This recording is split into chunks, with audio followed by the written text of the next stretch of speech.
All right, what's up, everyone? So, been a long time since I recorded. I've heard from some of the guys I was sitting with that they wished I was recording. They wanted to scout my game. So appropriately, this one today is not about my game, and it's sort of about like why I kind of wanted to think about on a video uh, why YouTubers quit recording. That they kind of just go totally out of business essentially, right? Like they're just not interested in recording or stopped for whatever reason. But yeah, today I wanted to cover a few thoughts on this. It's something that's interested me, like because there's people I would get like invested in.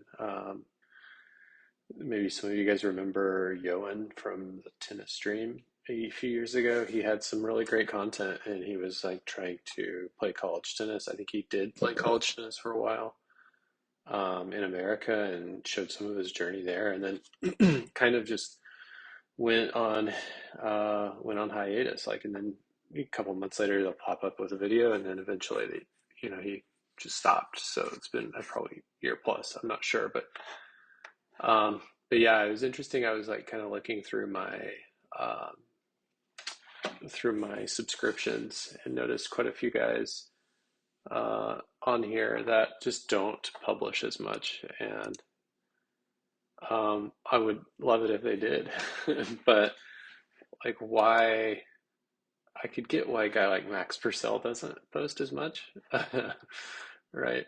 Um, he's he's busy making money on tour, and that may be why a lot of guys stop posting.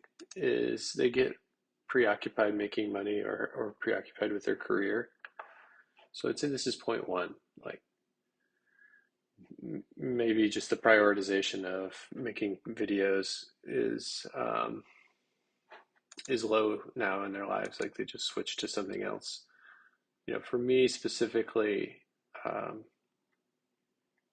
I just get I just don't think about recording. I want to just play, and I don't like to ask somebody every time. It's kind of like an intrusive uh, thing to ask, I think, and it puts people in a weird position. Like if they say yeah, then they could be bothered um, by the camera, or they could play poorly, knowing that they're being watched. And if they say no, then it's like well, they kind of maybe are afraid to come across like a jerk, right? Um, it's a weird way to sort of set the tone for a match. So it's only like a few people that I know are comfortable with it. But yeah, interesting. Like another great guy here um, uh, is Tim Shu, and Tim's a great guy. I met him. We played, and he had a lot of awesome content. But interesting, like he actually had a video about why he hasn't been posting, right? 3 months ago, after like 2 years off. For him, it's an injury. So, like, that's another point that maybe people they just get injured and can't record, and then probably don't want to come back at a much lower level and record. uh, so, totally makes sense for me. I wish Tim all the best. I hope he gets feeling better. Um, yeah, it's an interesting thing to overcome as an amateur, right? Like we don't have the physios, we don't have the big name doctors on our staff ready to jump in. Another awesome guy that had tons of content and was like one of the early days of tennis YouTubing was iRacer. He had a lot of good stuff. It looks like some sporadic stuff, which I think is great. I think something I may do with my channel is just include more of the things outside of tennis too. I'm not like a one-dimensional person. Um, yeah, this is a really good one too. Like this Operation Liftoff. Like these guys had a huge channel. Like they were blowing up. Like they were putting up. I bet they put up.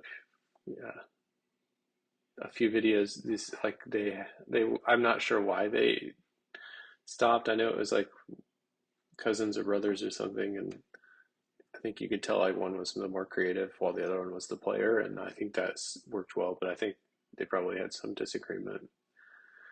And then the level and dedication to the videos kind of fell off. So I hope these guys the best. I really enjoyed their content.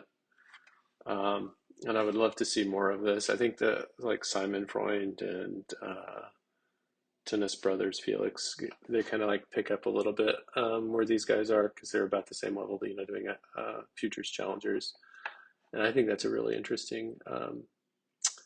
Uh, it was a really interesting thing to see. Um, yeah, it's like it's just here's one too. Maybe people are going to pickleball, right? Like um, you know, sometimes I think too, like there's a excuse me, a block in creativity. I'm not saying this is the case for Racket Tech. I think Racket Tech had an awesome channel going. Like I learned a lot from his videos. Um, I owe Racket Tech videos. I owe him to helping alleviate my tennis elbow, and I've never had it again after implementing some of these things.